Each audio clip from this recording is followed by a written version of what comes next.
Good morning. I hope you had a great weekend and you're ready for another amazing week in the markets this week. We have lots of important economic data coming out, so make sure you're keeping an eye on that economic calendar.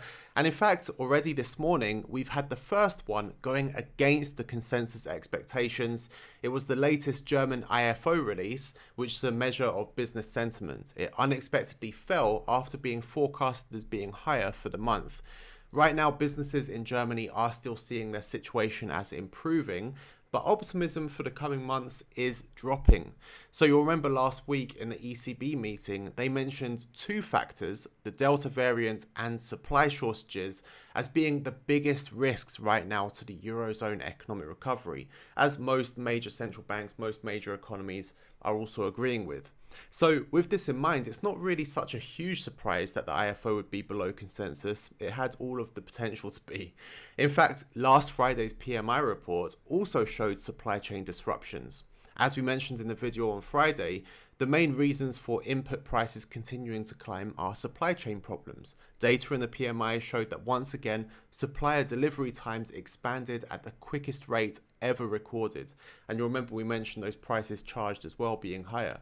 So I'm still looking at EURUSD, and actually the euro reacted quite positively to the news. Let's drop down to the hourly chart here, and you can see we've actually broken through that trend line we were looking at last week. You remember on Friday, it was around this time that we put out the video. It was just touching that trend line, and I was saying I was feeling quite bullish and I was hoping it would break through.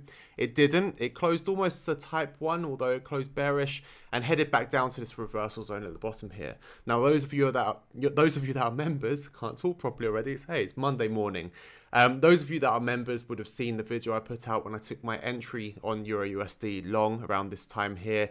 Closed for a small profit, not as much as I was hoping before the end of the week. And this week, I'm interested in long trades still, but there are opportunities as well short because of the Federal Reserve meeting we have later in the week, which we'll discuss multiple times this week, I'm sure.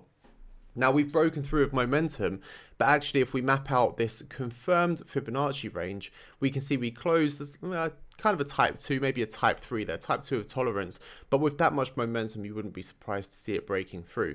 If we look at the higher time frames, the situation is still quite similar, but there's been an interesting development. So first of all, daily charts similar to last week. We have that logical range that gives a 1 to 7.2, which I haven't got mapped on the chart, and that confirmed trend line that is coming off. And if we have a look at the weekly, we actually closed through that trend line, which is the earliest indication that there could be a shift in that trend, but we did close failing as a type 1 on that swing low. So if it failed here, it would still be a higher low. The problem is we now have this path of resistance above the price.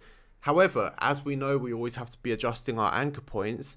And if we look at the more recent moves and ignore this sort of anchor point here as well, we can see that it could be that we have a double confirmation there. So I think the developments of this week are going to be critical for the context of this market over the medium and long term. So we'll be keeping an eye on what happens with the Federal Reserve, but also the data releases in terms of inflation, GDP and things like that throughout this week. But at the moment, if we pull back towards that trend line that we saw in the 1 hour chart and that path of resistance, I would be interested in long trades. But if it breaks through, there'll be opportunities short as well. So keep an eye on it. If you are a member, I'll be doing a live stream trading session starting at 9 a.m. tomorrow. So I hope to see you there. If you're not already a member, quickly join so that you can join that session. Or if you want to know more about how I trade, then we have the free trading that's linked in the description. So you could just start there. Anyway, hit the thumbs up button if you like this update and you want more like this throughout this week. We have plenty more to come. Leave your thoughts in the comments and I'll see you in the next one. Take care, guys.